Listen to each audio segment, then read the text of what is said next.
हमारे देश का अगला राष्ट्रपति कौन होगा, इसके लिए कल देश भर के विधायक और सांसद अपने पसंदीदा उम्मीदवार को चुनेंगे। देश का 15वां राष्ट्रपति चुने जाने की रेस में एनडीए की तरफ से द्रौपदी मुर्मू को उम्मीदवार बनाया गया, जबकि विपक्ष के उम्मीदवार के तौर पर पूर्व वित्त मंत्री यशवंत सिन्हा मैदान में हैं। राष्ट्रपति के लिए वोटिंग भले ही 18 जुलाई यानी कि कल हो, लेकिन इसका परिणाम 21 जुलाई को आएगा। फिर 25 जुलाई को चुने हुए राष्ट्रपति पद की शपथ लेंगे। कौन बनेगा भारत का अगला राष्ट्रपति, ये तय करेंगे देश में मौजूद करीब 4800 सांसद और विधायक। इन सभी विधायकों और सांसदों के वोट का एक विशेष मूल्य होता है, जो हर राज्य के हिसाब से अलग अलग तय किया गया। वोट के मूल्य को आप इस तरह से समझ सकते हैं, किसी राज्य के विधायक के एक वोट का मूल्य 208 रखा गया, तो किसी अन्य राज्य के विधायक का मूल्य 8। इन मूल्यों का जोड़ ही किसी राष्ट्रपति उम्मीदवार को विजय दिलाता है।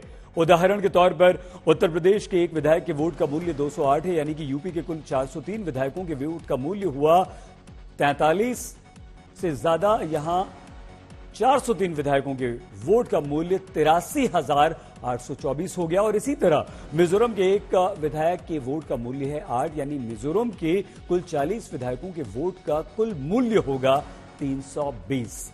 तो इस तरह से देखा जाए तो हमारे देश में सांसदों और विधायकों के सभी वोटों का कुल मूल्य 10,86,431 है, जिसमें संसद में मौजूद 776 सांसदों के कुल वोट का मूल्य है 5,43,200 और देश के कुल 4,033 विधायकों के वोट का कुल मूल्य हुआ 5,43,231। यहां आइए हम आपको एक लिस्ट दिखा देते हैं, जिसमें राज्यों के नाम के साथ वहां के विधायकों के वोट का मूल्य लिखा हुआ है। इसके द्वारा आप समझ पाएंगे कि किसी राज्य के एक विधायक का वोट अपने राष्ट्रपति उम्मीदवार के लिए कितने काम का सिद्ध होगा। इस लिस्ट में राज्यों के हिसाब से वहां के विधायकों की संख्या और प्रति विधायक के वोट का मूल्य हमने दिखाया है। यहां आपको यह बताना भी जरूरी है कि किसी उम्मीदवार के राष्ट्रपति बनने के लिए उसे कुल 5,43,216 वोटों की जरूरत होती है, जो सांसदों और विधायकों के वोट के कुल मूल्य को जोड़कर बनता है। अब जहां तक एनडीए और विपक्षी दलों के उम्मीदवारों की दावेदारी की बात है, तो इस रेस में एनडीए कैंडिडेट द्रौपदी मुर्मू बहुत आगे दिखाई देती हैं। जो अभी तक स्थिति बन रही है, उससे तो यही लग रहा है कि द्रौपदी मुर्मू के समर्थन में करीब 60% वोट पड़ने की संभावना है। राष्ट्रपति चुनाव में द्रौपदी मुर्मू और यशवंत सिन्हा के वोट का अंतर भी काफी बड़ा रह सकता है। कैसे, देखिए। एक आंकलन के अनुसार द्रौपदी मुर्मू को कुल 6,66,028 वोट मिल सकते हैं। ये वोट एनडीए दल और कुछ अन्य दलों के वोट को मिलाकर आप देख सकते हैं। जहां तक समर्थन की बात है, तो एनडीए कैंडिडेट को बीजेपी के अलावा Akali Dal, BSP, TDP, JDU, AIADMK, Shiv Sena, YSR, RCP, BJD का समर्थन मिल रहा है। इस हिसाब से द्रौपदी मुर्मू की दावेदारी काफी मजबूत दिखाई देती है। वहीं अगर हम विपक्ष के उम्मीदवार यशवंत सिन्हा की बात करें, तो यशवंत सिन्हा को यूपीए और अन्य दलों से करीब 4,13,728 वोट मिल सकते हैं। और जहां तक पार्टियों के समर्थन की बात है, तो यशवंत सिन्हा को कांग्रेस, एआईटीसीडी, डीएमके, आम आदमी party, RJD, CPM, Samajwadi party, NCP और टीआरएस के विधायकों और सांसदों का समर्थन मिलता हुआ फिलहाल दिख रहा है। आकलन ये बताता है कि यशवंत सिन्हा को कुल वोट द्रौपदी मुर्मू के मुकाबले काफी कम मिलते हुए फिलहाल दिखाई दे रहे हैं। और एक आंकलन के अनुसार एनडीए द्रौपदी मुर्मू को राष्ट्रपति चुनाव में करीब 61.58% वोट मिल सकते हैं, जो उनकी जीत के लिए बहुत हैं। वहीं दूसरी तरफ यशवंत सिन्हा को 38.21% वोट हासिल हो सकते हैं, जिसके कारण वो राष्ट्रपति चुनाव में जीत से काफी दूर इस समय दिखाई दे रहे हैं।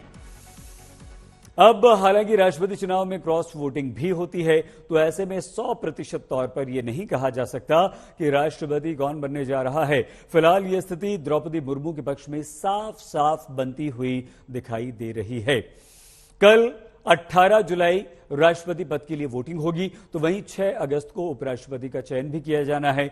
देश का उपराष्ट्रपति कौन बनेगा, इसके लिए 2 उम्मीदवारों के नाम सामने आ चुके हैं, जिनमें एनडीए उम्मीदवार के तौर पर जगदीप धनखड़ हैं, तो यूपीए की उम्मीदवार हैं मार्गरेट अल्वा। जगदीप धनखड़ का राजनीतिक करियर 33 साल पुराना है, मार्गरेट अल्वा का करियर 48 साल का है।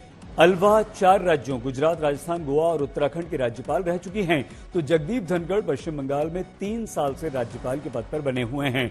80 साल की मार्गरेट अलवा राजीव गांधी, पीवी नरसिम्हा राव सरकार में कैबिनेट मंत्री भी रह चुकी हैं, तो जगदीप धनखड़ भी 1989 से 91 तक वीपी सिंह और चंद्रशेखर की सरकार में केंद्रीय मंत्री रह चुके हैं। जहां तक उपराष्ट्रपति के चुनाव में जीत की दावेदारी की बात है, तो इस रेस में जगदीप धनखड़ की जीत तय मानी जा रही है।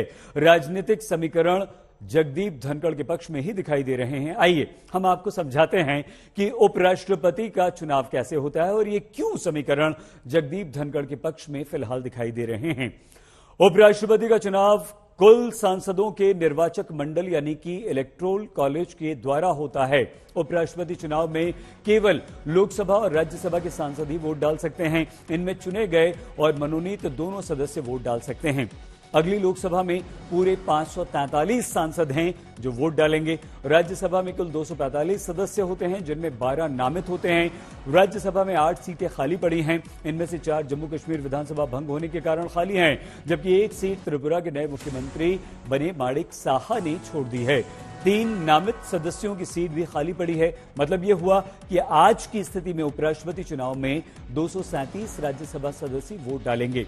इस तरह से उपराष्ट्रपति चुनाव में संसद के कुल 780 सांसद ही वोट करेंगे। किसी उम्मीदवार के उपराष्ट्रपति बनने के लिए जरूरी वोटों की संख्या है 391। अगर केवल बीजेपी की हम बात करें तो लोकसभा में बीजेपी के 303 सदस्य हैं और राज्यसभा में बीजेपी के 91 सदस्य। मतलब यह हुआ कि कुल 394 वोट तो अकेले बीजेपी के पास ही हैं। ऐसे में अगर बीजेपी के सारे वोट जगदीप धनखड़ के पक्ष में डाल दिए जाएं तो बहुमत के आंकड़े से सिर्फ 3 वोट वो ज्यादा आ जाते हैं। 5 नामित सदस्यों के वोट भी आप जोड़ लीजिए, आंकड़ा हो जाता है 399। इसके अलावा एनडीए में शामिल लोकसभा और राज्यसभा के सदस्यों के वोट भी आप जोड़ लीजिए तो संख्या हो जाएगी 446। मतलब समीकरण एनडीए उम्मीदवार जगदीप धनखड़ की जीत के पक्ष में है और यह जीत साफ साफ नजर आ रही है।